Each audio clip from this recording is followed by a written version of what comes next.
मोटे अनाज के अच्छे दिन आने वाले हैं। केंद्र सरकार की पहल के बाद मोटे अनाज की खोई हुई प्रतिष्ठा और गुमनाम हो चुके उनके गुणों को एक बार फिर दुनिया पहचानने लगी है। कोदो, बलटांगुन, ज्वार, बाजरा और रागी जैसे मोटे अनाजों की खासियत से दुनिया रूबरू हो चुकी है। यूं कहें, मोटे अनाजों के दिन अब लौट आए हैं। इन्हीं मोटे अनाजों की प्रतिष्ठा और महत्व को ध्यान में रखते हुए दिल्ली में ग्लोबल मिलेट सम्मेलन का आयोजन किया गया है। प्रधानमंत्री नरेंद्र मोदी ने 18 मार्च को ग्लोबल मिलेट सम्मेलन का उद्घाटन किया। इस मौके पर पीएम मोदी ने कहा कि ग्लोबल मिलेट्स कॉन्फ्रेंस जैसे आयोजन न सिर्फ ग्लोबल गुड्स के लिए जरूरी हैं, बल्कि ग्लोबल गुड्स में भारत की बढ़ती जिम्मेदारी का भी प्रतीक है। पीएम मोदी ने कहा कि जब हम किसी संकल्प को आगे बढ़ाते हैं तो उसे सिद्धि तक पहुंचाने की जिम्मेदारी भी उतनी ही अहम होती है।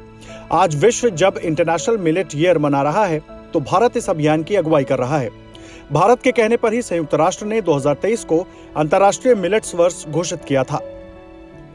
पीएम ने कहा कि श्री अन्न यानी देश के छोटे किसानों के समृद्धि का द्वार, देश के करोड़ों लोगों के पोषण का कर्णधार है। देश के आदिवासी समाज का सत्कार, कम पानी में ज्यादा फसल की पैदावार, क्लाइमेट चेंज की चुनौतियों से निपटने में मददगार। ग्लोबल फूड सिक्योरिटी के लिए संघर्ष कर रहे विश्व में श्री अन्न बहुत बड़ी सौगात की तरह है।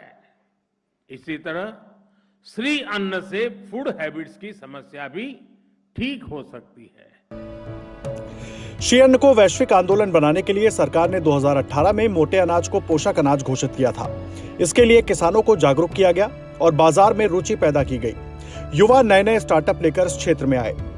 प्रधानमंत्री नरेंद्र मोदी ने ग्लोबल मिलेट्स सम्मेलन के उद्घाटन के मौके पर अंतर्राष्ट्रीय मिलेट्स वर्ष 2023 पर एक डाक टिकट और सिक्के का अनावरण भी किया।